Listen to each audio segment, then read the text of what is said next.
मित्रों, नमस्कार। ये साल 1954-55 के दौरान का किस्सा है। जयपुर में ऑल इंडिया रेडियो का स्टेशन तब शुरू ही हुआ था। उन दिनों असरानी साहब स्कूल में थे। बच्चों के एक प्रोग्राम की शुरुआत होनी थी, जिसके लिए दिल्ली से ऑल इंडिया रेडियो की एक टीम जयपुर आई थी। असरानी को भी वहां जाने का मौका मिला। असरानी साहब भी बच्चों के उस प्रोग्राम के लिए ऑडिशन देने पहुंचे थे, लेकिन दिल्ली की टीम ने असरानी साहब को देखते ही रिजेक्ट कर दिया। और जानते हैं क्यों रिजेक्ट किया? क्योंकि उस वक्त असरानी जी के नाखून काफी बढ़े हुए थे। असरानी साहब को हैरत हुई।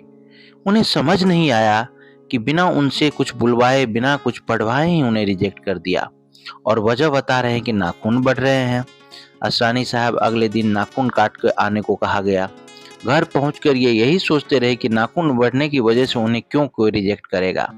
खैर, अगले दिन नाखून काटकर, जूतों की पॉलिश कर और स्कूल ड्रेस को बढ़िया से इस्त्री कराकर असरानी साहब फिर से ऑल इंडिया रेडियो स्टेशन पहुंचे। उन्हें देखते ही ऑडिशन लेने वाली टीम खुश हो गई और तब उन्हें बताया कि स्टूडियो में जो बच्चे जाएंगे उन्हें खुद को प्रॉपर तरीके से साफ रखना होगा। फिर वक्त आया असरानी साहब को ऑडिशन का। असरानी से पूछा गया, तुम क्या करते हो? गाना गाते हो या डांस करते हो या एक्टिंग करते हो? असरानी ने जवाब दिया, मैं तो सब करता हूँ। तब इनसे गाना सुनाने को कहा गया। उस जमाने में नागिन फिल्म के गीत बड़े लोकप्रिय हो रहे थे, खास तौर पे वो गीत जिनके बोल थे, मन डोले तेरा तन डोले। असरानी साहब ने जब वो गाना गाया तो इनसे कहा गया कि गाना तो तुम रहने दो, गाने में तो तुम्हारी आवाज नहीं जमेगी। तब असरानी साहब ने उन्हें एक पैसेज पढ़ के सुनाया और उनके पढ़ने का अंदाज यूनिक लगा। उन्हें सेलेक्ट कर लिया गया। बच्चों का एक नाटक शुरू हुआ जिसमें असरानी साहब को एक बड़ा ही अनोखा किरदार दिया गया। उस किरदार का नाम था चोंच, एक ऐसा बच्चा जो हर मामले में अपनी चोंच घुसाता है। असरानी साहब आवाज पतली करके अपने डायलॉग्स बोला करते थे। वो किरदार बहुत लोकप्रिय हुआ, इतने लोकप्रिय कि आकाशवाणी जयपुर ने उस नाटक का लाइव आयोजित भी किया और चोंच का किरदार उसमें विशेष तौर पर रखा गया। यानी वास्तव में वहां से असरानी साहब का अभिनय सफर शुरू हुआ। असरानी साहब को उस वक्त आकाशवाणी जयपुर की तरफ से कुछ पैसे भी मिला करते थे। शुरुआती अमाउंट था 5 रुपये, जो ठीक ठाक उस वक्त असरानी साहब बताते हैं कि उस दौर में उनकी स्कूल फीस 1 रुपया महीना थी। ऐसे में ये 4 रुपये बचा लिया करते। बकौल असरानी रेडियो स्टेशन उन्हें पैरों पर खड़ा होना सिखाया। वक्त गुजरा और असरानी बच्चों के नाटकों के बाद बड़े नाटकों में भी अपनी आवाज देने लगे। समय के साथ साथ असरानी साहब का मेहनताना भी बढ़ा और अपने मेहनताने से उन्होंने जो सेविंग्स की थी उनसे ही उन्होंने film and television institute of India में दाखिला ले लिया। तो दोस्तों, ये थी असरानी साहब के बहुत शुरुआती जीवन की कहानी। असरानी ने पुणे स्थित फिल्म इंस्टीट्यूट में 1966 में प्रशिक्षण पूरा कर लिया, लेकिन फिल्मों में काम नहीं मिल रहा था। तब वे इंस्टीट्यूट में ही इंस्ट्रक्टर बन गए। एक बार ऋषिकेश मुखर्जी गुलजार के साथ वहां पहुंचे। उन्हें देख के असरानी ने उनसे कहा, दादा, आपने मुझे काम देने के लिए कहा था। इस पर मुखर्जी बोले, देगा, काम देगा, पहले ये बताओ कि जया बहादुरी कौन है। जया बहादुरी असरानी की छात्रा थी, जो आज भी असरानी से मिलती है तो सर कहती है। चंद लोगों की मौजूदगी में हुई अमिताभ बच्चन की शादी में असरानी जया के भाई बहन के शामिल हुए थे। इस बीच असरानी ने गुलजार से पूछा कि ऋषिदा क्यों आए हैं, तो उन्होंने बताया, गुड्डी को ढूंढने आए हैं। ऐसे तय किया जयपुर से मुंबई तक का सफर। असरानी को गुड्डी में एक ऐसे लड़के का रोल मिला जो हीरो बनने मुंबई आता है, लेकिन जूनियर आर्टिस्ट बनकर रह जाता है। इसके बाद जुर्माना ऋषिकेश मुखर्जी ने असरानी को अपनी हर फिल्म में लिया। इन संबंधों को असरानी की जुबानी में अगर आप सुनिए तो वो बोलते हैं, मुझे ऋषि दास से उनके आखिरी दिनों में अस्पताल में मिलने गया तो उन्होंने एक कागज पर लिख कर दिया, असरानी मुखर्जी, वो कहना चाहते थे कि तुम मेरे बेटे हो। यह 1967 की बात है। जयपुर के MI रोड पर एक युवक मस्ती से साइकिल चला रहा था।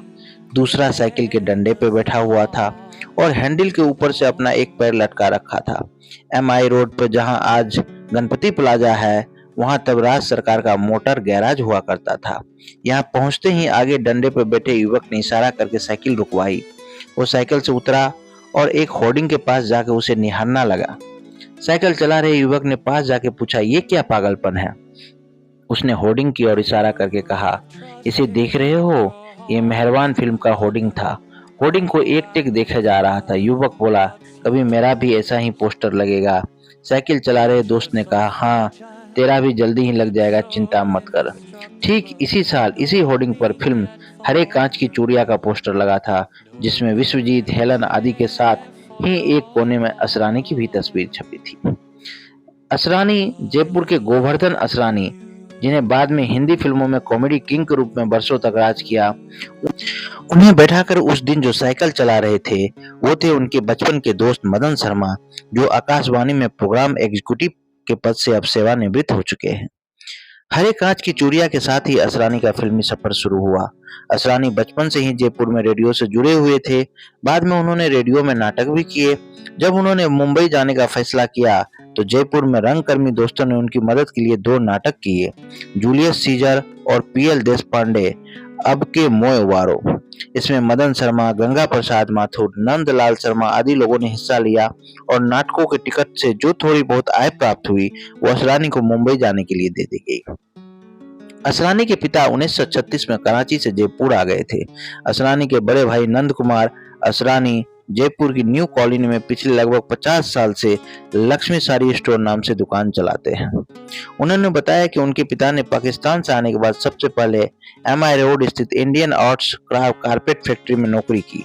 जयपुर में 1 जनवरी 1941 को जन्मे असरानी की पढ़ाई जयपुर के सेंट जेवियर स्कूल और राजस्थान कॉलेज से हुई। जयपुर में वो मित्रों के बीच चोंच नाम से मशहूर थे। असरानी 1962 में मुंबई पहुंचे और 1963 में अचानक किशोर साहू और ऋषिकेश मुखर्जी से मुलाकात हुई तो उन्होंने पुणे में एफटीआई से अभिनय का कोर्स करने की सलाह दी।